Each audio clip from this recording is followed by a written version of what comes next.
Hi, welcome to Wednesday. Yeah, just got back from my friend's place, so it's family place.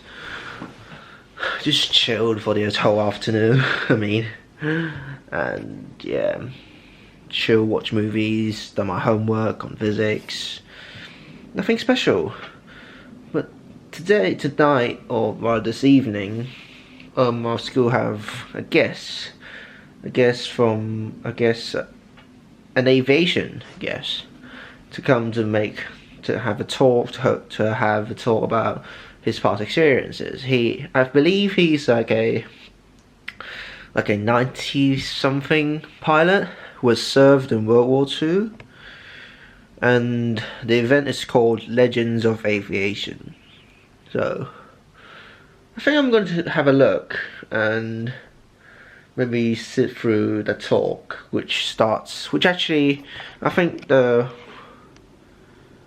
snack session actually had begun 15 minutes ago, but the talk actually begins in 15 minutes time, so I'm actually make it for the snacks, but hey, yeah, gonna take a look and maybe even, record the talk or whatever. But I think these will be really fun experiences and stories for us younger boys to hear. So yeah, gonna go now because the talk begins in 15. Yeah, gotta rush. Take me away from home. No. Show me all the places I've never known. No, it's gonna be We'll chase the night, erase all of these broken dreams in flight. And we'll fly,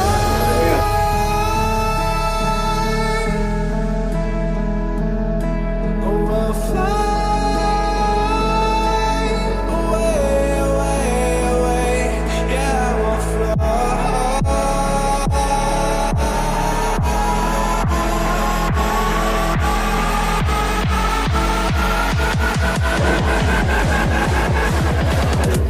I'm curious if you had a special name like some of the ladies did.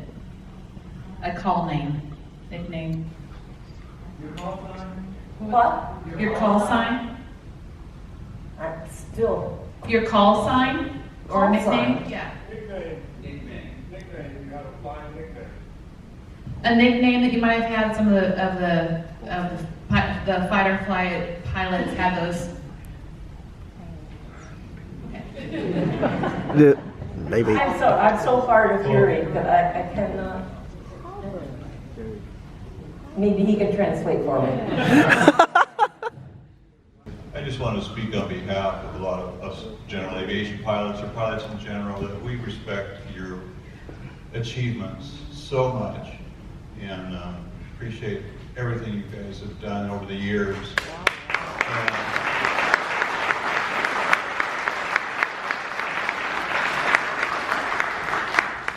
And you help lead the way for the women in aviation too. Please come up.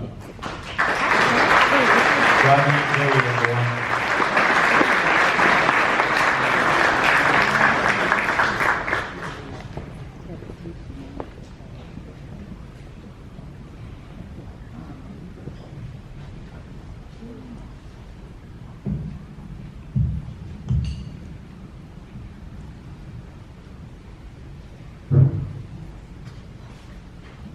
Good evening. Good evening. Thank you for having us here.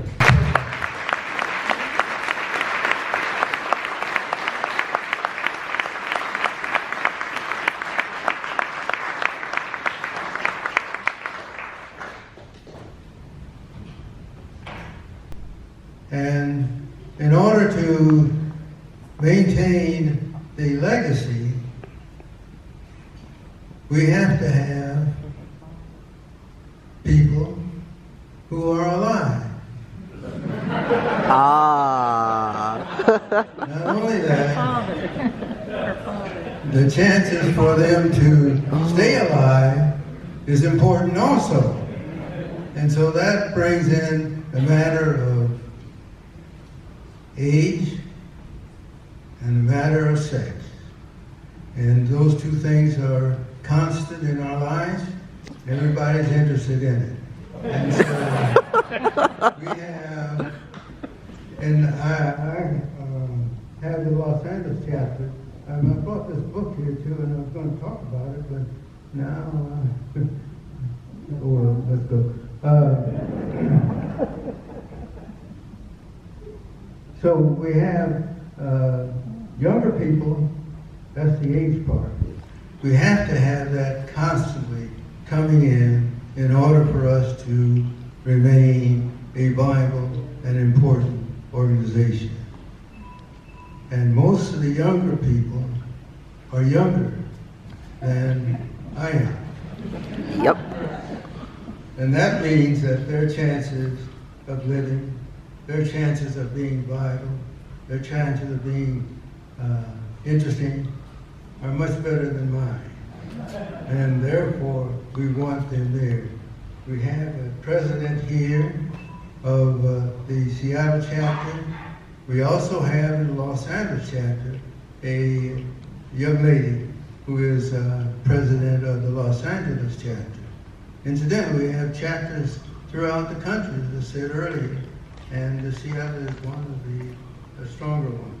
So with that, I guess you have something to say. Okay.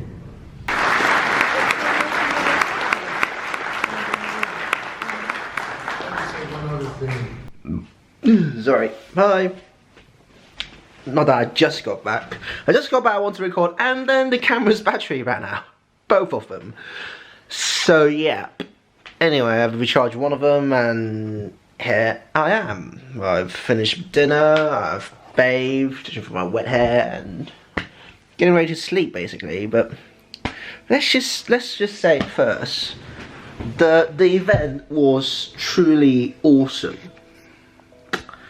It's like there's like a WOPS pilot, a WOPS female pilot nonetheless, and another, and I think it's like an Tuskegee Airmen.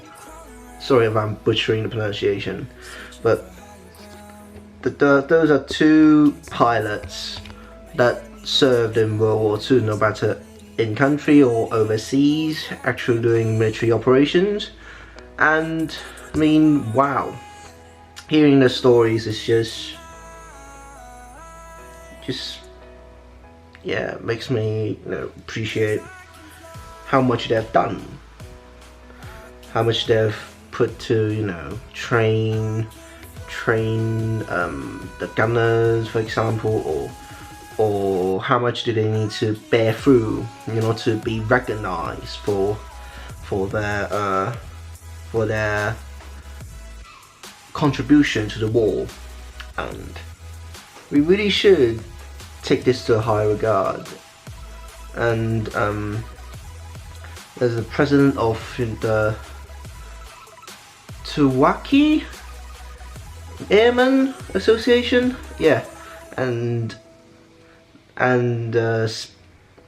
they, yeah, I'm just ran out of words really. I'm speechless because it's such a great, it's much better than I expected. Because at first I would just think it's like two old guys and gal just talking old war stories, boring. But actually they have some really interesting, you know, stories behind them. I mean, and how they train, and some of their training mishaps and stuff. Those, I mean, those are fun, and they got the audience laughing like very often. I don't think I can do that, and I don't think I can, you know, be as sincere as them, because I don't have the actual experience. I don't have the first-hand experience on it. So yeah, I mean, they're really good, and their efforts are only being recognized like, you know, the WASP pilots are being recognized like 3 decades after the war, more than 3 decades after the war. Only then they are recognized. And as for the airmen, the black fighter group and bomber groups, their efforts are like recognized like 10 years ago. I mean, that's just surprising, and it says a lot, because although even back then in the war, the army pushed towards equal opportunities very hard, but there's never ever absolute equality for everyone, and America as a nation is still trying to strive for equality, and it's striving much more harder than other nations, at least in my perspective. So I mean, it's really an amazing experience, and yeah, and really thanks the guys at Green Tails Aviation Club to organise this, actually connecting the threads, including making Alaska Airlines donate tickets, and you know, asking the college foundation to provide accommodation costs and stuff, and just wow, I'm surprised that they managed to actually pull this off, because honestly it's quite a feat, really. So, and as they said, it's all down to teamwork. It's all down to teamwork, and yeah. And thanks to them, I can have such an amazing experience. Yeah, I think this will be like a one-time experience. It will be a unique experience, I think, because it's rare to experience these back in Hong Kong, because Hong Kong people don't have a lot of like military experience. We were a colony during, you know, the First World War and Second World War, and Hong Kong people don't need to serve in the British Army per se. And even when we're being returned to China, quote unquote return, we still don't need to serve in the People's Republic Liberation Army. So yeah, we've actually war story wise, we don't have that much backdrop. We need like these. We need to like invite someone from, you know, Europe, Britain, France, Germany, Poland, or US, or Japan, or Korea. We don't have our own local, you know, war stories per se. So yeah, this is a quite unique experience, and yeah, I will cherish it. I will cherish it a lot, and definitely through this vlog I will preserve this experience of mine and remember it. So thanks for watching. That's it for today, and tomorrow's all back to normal, and I guess I have something like in my mind that I want to talk about today, but I don't know, it's like, it's kind of inappropriate to talk about, so let's put it to tomorrow. Yeah, so that's it for today, and tomorrow prepare for, you know, a dozen minutes of me rambling and telling what my mind thinks, and let's meet back tomorrow, shall we?